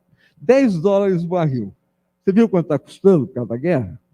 120. O custo de extração é 10. Captura o carbono e custa 15. Fala, vou gastar meio barril de petróleo para não ter impacto ambiental. Você não precisa descartar o petróleo. Você pode criar uma lógica de captura de alguma maneira, mas tem que ser estudado, entendido daquilo que está passando. E eu acho que essas empresas, elas precisam, não é patriotada isso, não, é simplesmente porque o Brasil não pode abrir mão. Se nós temos essas oportunidades, nós temos que ter ferramentas de atacar o problema. E a Petrobras e a Eletrobras são boas ferramentas para atacar esse problema no que diz respeito à energia.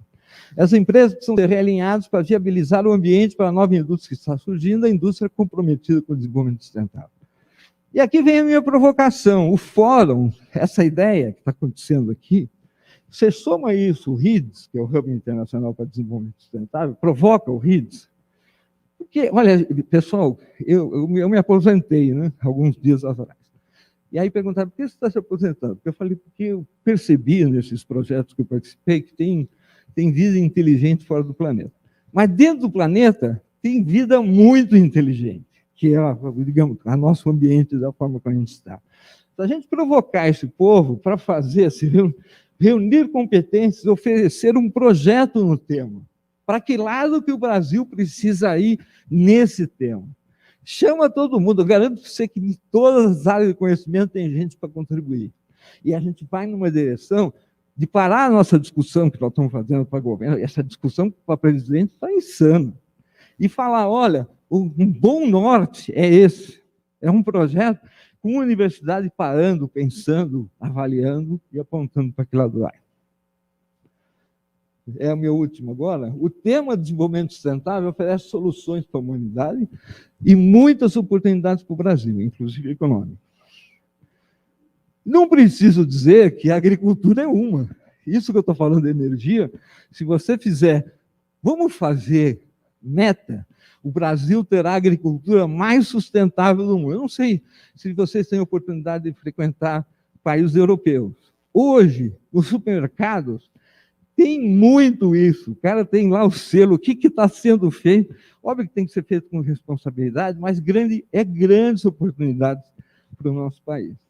Então, não basta ser o celeiro do mundo, a gente tem que entrar nessa loja.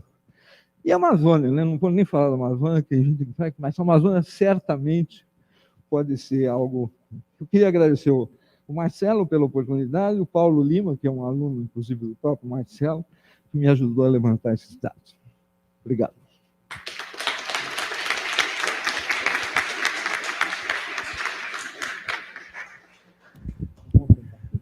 Também agradecer ao professor Marco aqui pela... Eu vou chamar, por favor, então, o professor Gonçalo e o Marco. Gente, eu sei que é meio-dia, né? Mas vamos aproveitar aqui o nosso espaço especial, uns mais 10 ou 15 minutos. Eu vou deixar aberto, né? A sala está cheia, o nosso público é muito rico, vocês são ricas e ricos, né?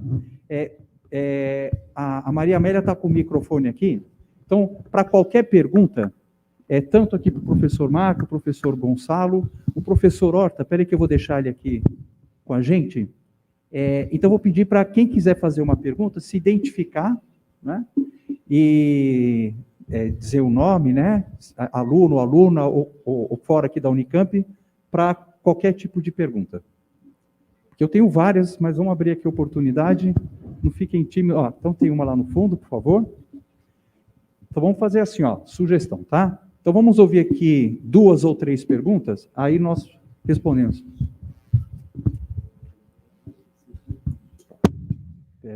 Bom dia a todos. Sou João Pedro, aluno de pós-graduação do IQ, aqui da Unicamp. Parabenizar os professores pela palestra, foram todas muito enriquecedoras e tal.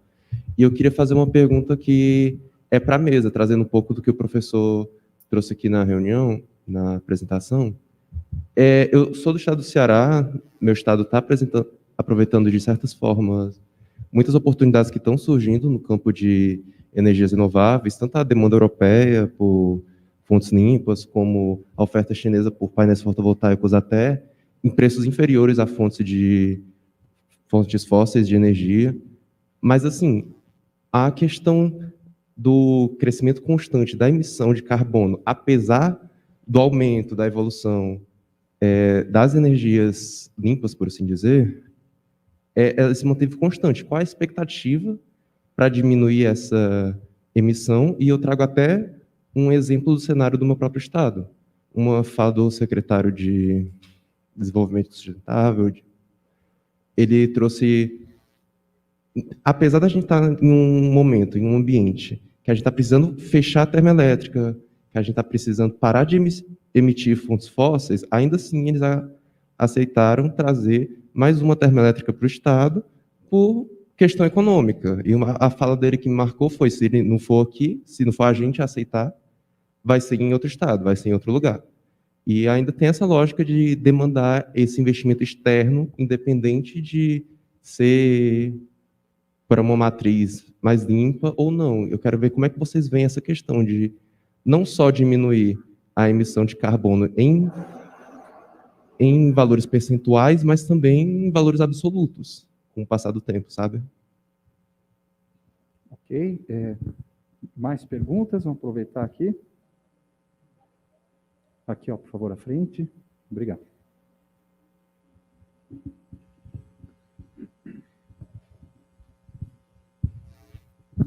Bom dia, boa tarde. Queria parabenizar também a palestra de todos, foi muito enriquecedora, né? Eu sou o Sami, do estado do Acre, eu faço engenharia mecânica aqui na Unicamp, e eu tenho uma pergunta que é mais uma coisa que tem assim na minha cabeça, que eu acho que o crescimento econômico, ele por si só é insustentável, que é meio inviável a gente falar desenvolvimento só que em forma de crescimento. E sim que o desenvolvimento deveria ser qualitativo, né, e não quantitativo. E quando a gente fala, mas tem muita pessoa que o consumo per capita de um país, sei lá, é muito mais baixo, né, que nem Moçambique. E o fato é, por que um norte-americano teria direito de consumir 30 vezes mais do que um cidadão de Moçambique, né, ou 10 vezes mais que um da Índia, que nem foi posto aqui? E quando a gente fala em crescimento também, quem cresce é quem tem capital, né? Se você não tem capital, você não pode crescer. É aquela velha história de o rico fica cada vez mais rico e o pobre cada vez mais pobre. Então, mas voltando para o âmbito de energia, se a gente quer produzir energia limpa e renovável, né, minimizar os impactos ambientais e tudo isso, a gente tem que pensar em um balanço do planeta como um todo, de que a gente consuma exatamente aquilo que a gente produz. Porque senão a gente vai estar extraindo muito mais do que o planeta pode realmente produzir, e isso que de fato é o crescimento, né? Então é isso, tipo, na minha cabeça o crescimento é desigual e insustentável. E que a gente, sei lá, deveria focar mais em desenvolvimento qualitativo, de fato. E aí eu queria saber a opinião de vocês, se isso realmente faz sentido. E como voltar uma agenda para um desenvolvimento qualitativo e não quantitativo. Perfeito, obrigado. Vamos aproveitar, tem espaço para mais uma pergunta? E a gente encerra.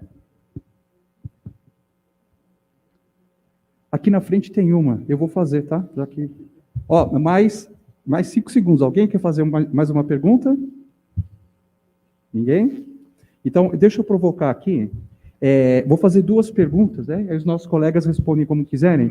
Horta, você que está aqui também nos ouvindo, no assunto da energia novamente, acho que muitas pessoas não têm consciência, porque, por exemplo, nos países muito pobres, né, eles fazem uso do que a gente chama da biomassa tradicional, e que, assim, assola, literalmente assola, a boa parte da população desses planetas, desses países. Por exemplo, em alguns países, se a gente pegar esses países pobres, principalmente na África subsaariana, 1 milhão de crianças morrem por ano por conta da inalação de fumaça pelo uso de energia, biomassa, de forma inadequada dentro das suas residências. Né? Outro assunto também é que, nesses países, principalmente as mães, as mulheres, acompanhadas de crianças, elas andam 10 quilômetros por dia para pegar graveto, às vezes esterco, excremento de animal, para usar como energia. Né? Então, uma questão que eu coloco, acho que até aqui em particular para o Horta, eu sei que ele tem muito conhecimento, né, e trabalho nessa área, ainda também para falar de etanol, né, das soluções simples que existem, né, para prover cocção limpa e para resolver bem esse tipo de problema. Né? Então, assim, Horta, quais são, né, as barreiras, né, que nós encontramos nesses tipos de países, por exemplo, né, onde há esse 1 milhão de mortes aqui que eu estou mencionando, e já há solução para isso. Né? Uma outra questão aqui para a mesa, né, de modo geral, nós sabemos que algumas tecnologias, no seu estágio inicial de desenvolvimento, por razões naturais, elas não são atrativas ao setor privado. E aí a grande importância do Estado, né, acionando inclusive as universidades e os centros de pesquisa, para alavancarem o desenvolvimento inicial dessas tecnologias. Né? Foi exatamente a proposição do CTBR, né, mencionada aqui pelos professores Gonçalo e Marco Aurélio, ela teve essa inspiração, o desenvolvimento, por exemplo, da tecnologia do etanol segunda geração, né?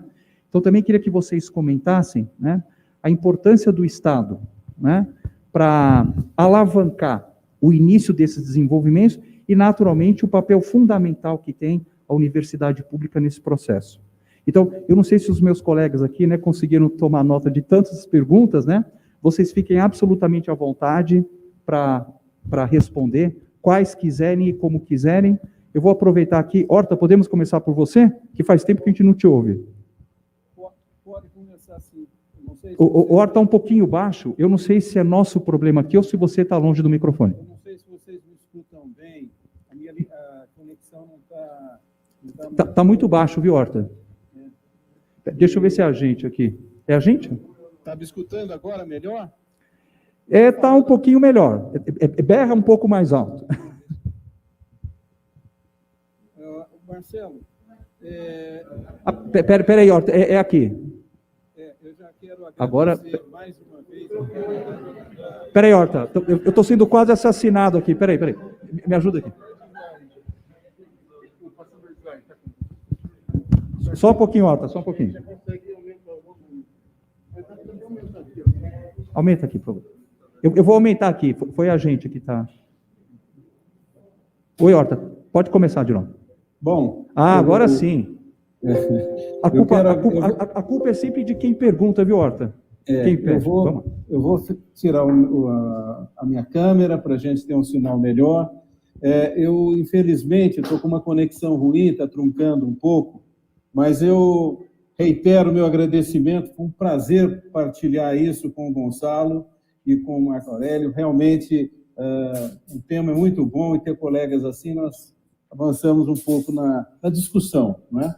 Agradeço aí as observações do João Pedro, Sami e tua. João, essa questão da termoelétrica, tem que lembrar que, de fato, a economia, de fato, é uma senhora dessas decisões, né?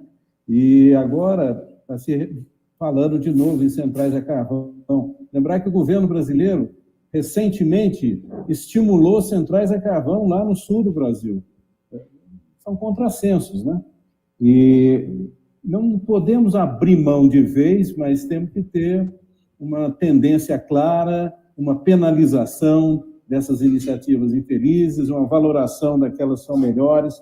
Não é uma decisão simples, você tendo necessidades e tendo oferta. A questão de crescimento e desenvolvimento é uma questão importantíssima, você está levantando, e ela é bastante discutida. Você está na engenharia mecânica, tem colegas aí que se dedicam a esse assunto também, você vai encontrar uma boa literatura. Você tem toda a razão. Crescimento econômico não é desenvolvimento sustentável, lógico, mas o desenvolvimento sustentável, muitas vezes, não pode prescindir do crescimento econômico. Nós precisamos de investimentos e achar que, na ausência de investimentos, nós conseguiremos melhorar, não é possível. Mas será bom você avançando nesse sentido. Estão me escutando, Marcelo? Tá perfeito, tá perfeito. Bom, vou dizer para vocês, é uma tortura esse negócio de falar à distância, sem ter a interlocução que eu gostaria de ter mais clara com vocês. Aí, esse tema que você levantou da biomassa, da bioenergia tradicional e as suas implicações. Gente, vejam que eu falei de bioenergia, Gonçalo falou de bioenergia e Marco Aurélio falou de bioenergia, todo mundo abordando o tremendo potencial e as suas vantagens. E aí ficaria essa questão, por que nós ficamos numa bolha, sempre defendendo bioenergia, e ela é criticada, é ignorada, porque, de fato, ela é uma forma de energia das mais complexas que nós temos. Ela se relaciona com o mercado energético, o mercado de trabalho, com as condições ambientais e, infelizmente, existem situações onde a bioenergia não cabe, ela não é uma panaceia, né? Então, é verdade, a cocção com lenha, muitas vezes, está associada, não necessariamente, está associada a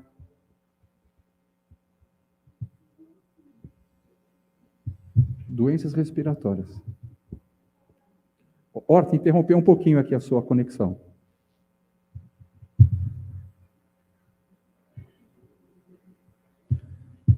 Horta? Vamos fazer o seguinte... Oi? Hã? Acho que sim, né? Horta, só por conta do tempo, a gente não está te ouvindo, não sei se você nos ouve, eu vou passar então a palavra aqui para o professor Gonçalo e Marco Aurélio. Aí, Horta, se você ainda continuar, aí depois a gente encerra com as últimas palavras, pode ser?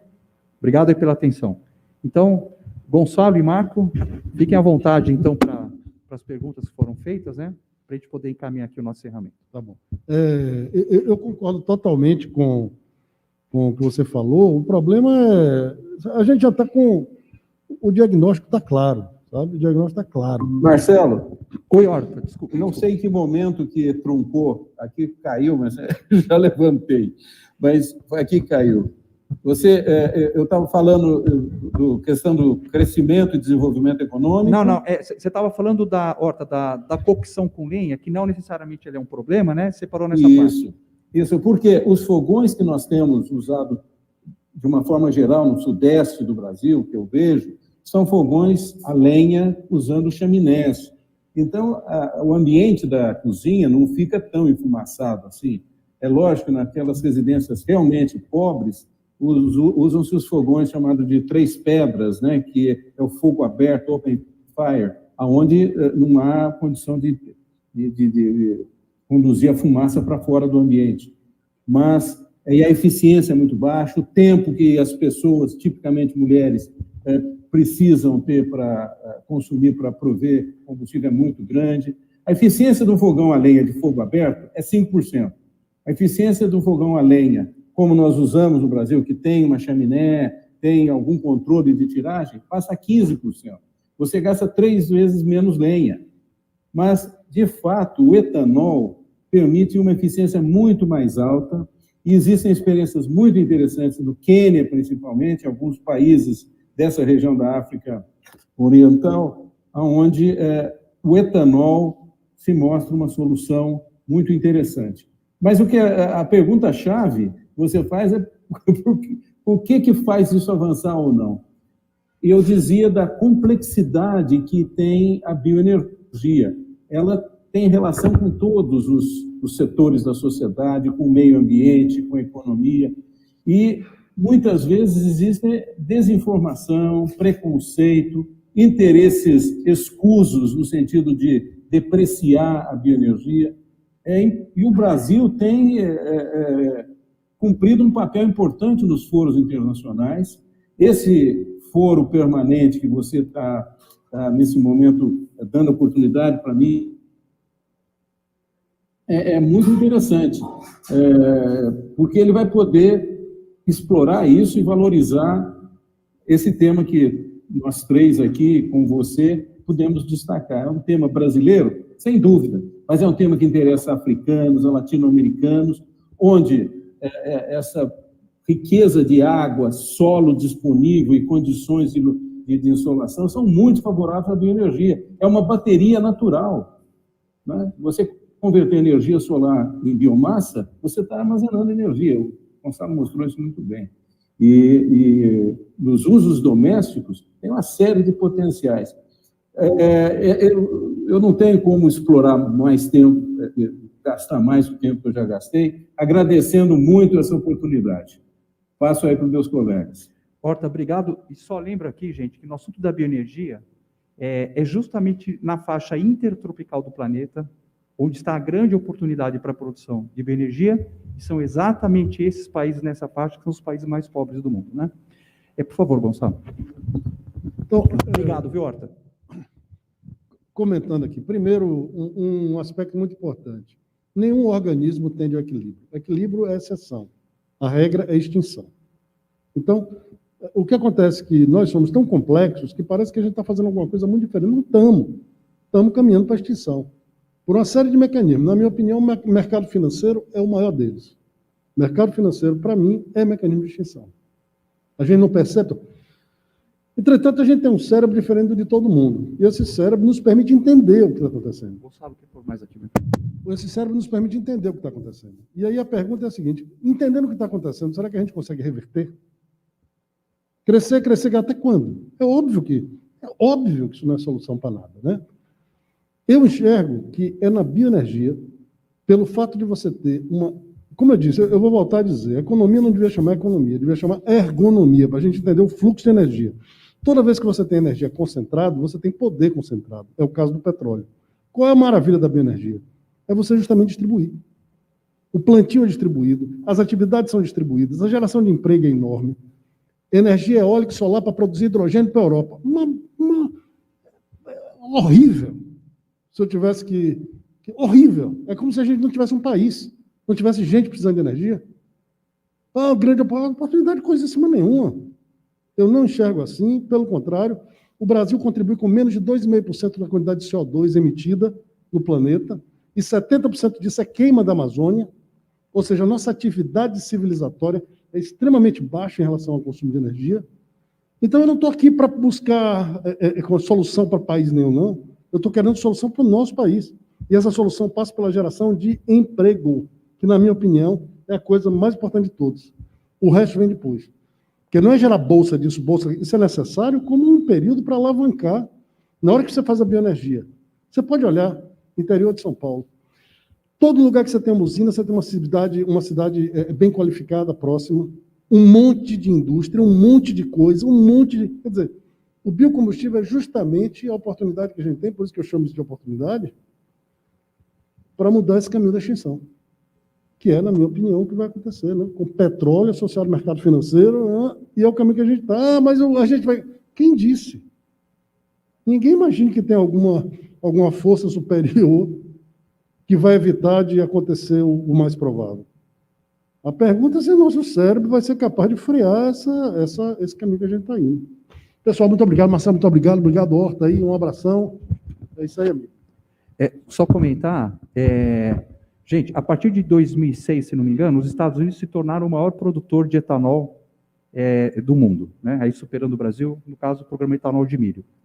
Até meio do ano 2000, com todas as controvérsias que podem ter existido, o Proálcool, aquele programa que o Brasil estabeleceu em 1975, durante décadas, foi o maior programa de energia renovável do mundo.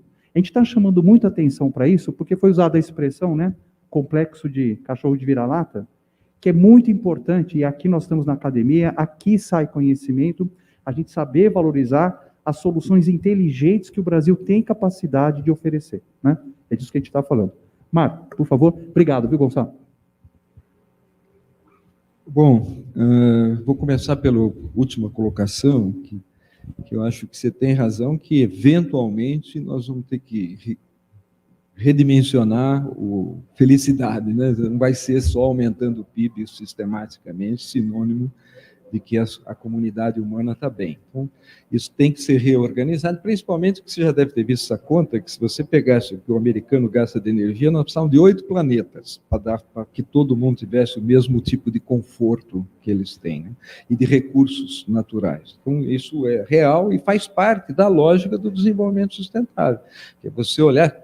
Toda vez, quando a gente se predispõe a olhar seriamente para o que está acontecendo, fazendo as análises profundas sobre tudo que está envolvido, a gente percebe os problemas. O ser humano, ele entende desse assunto. O que nos trouxe até aqui foi justamente a nossa curiosidade de entender problemas complexos. E a gente vai nessa direção. Eu acho que o que o Gonçalo chamou atenção na fala dele, que aquela moeda de carbono, isso, na minha cabeça,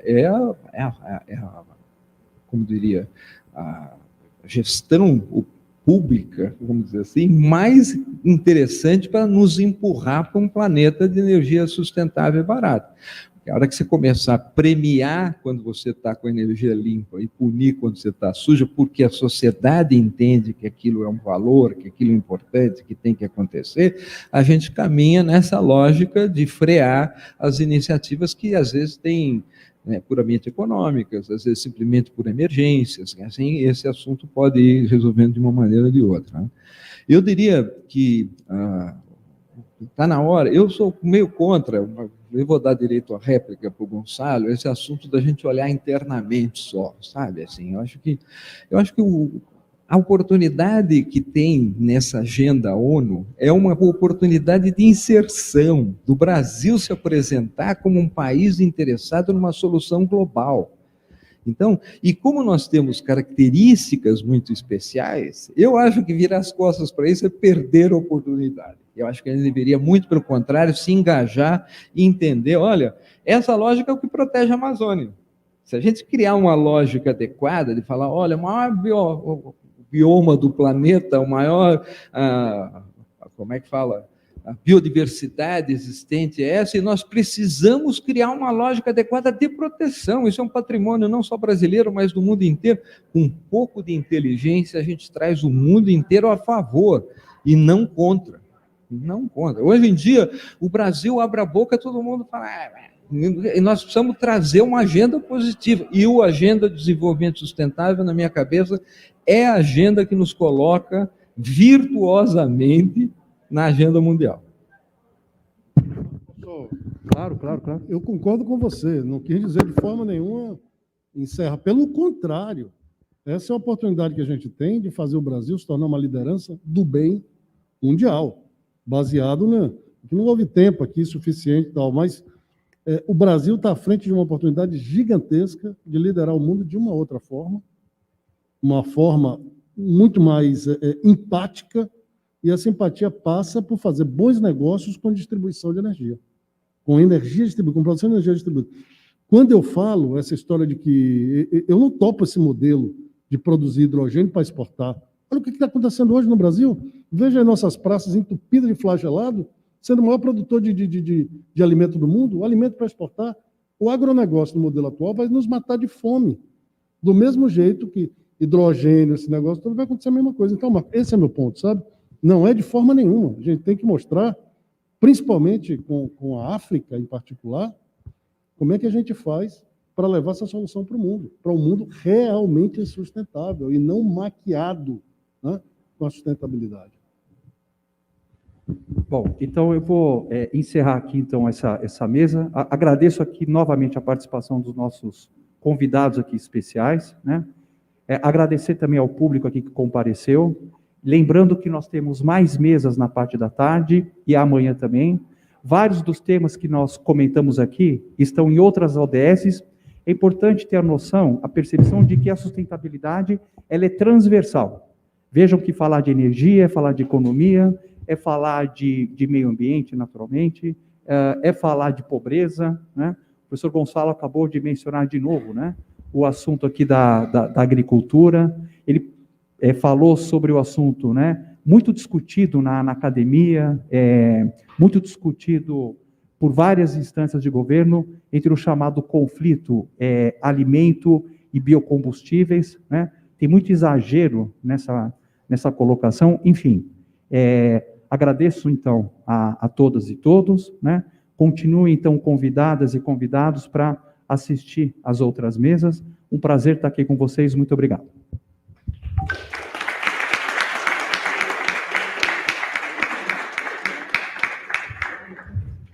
Abraço, viu, Horta? Tudo de bom. Nos falamos. Até logo.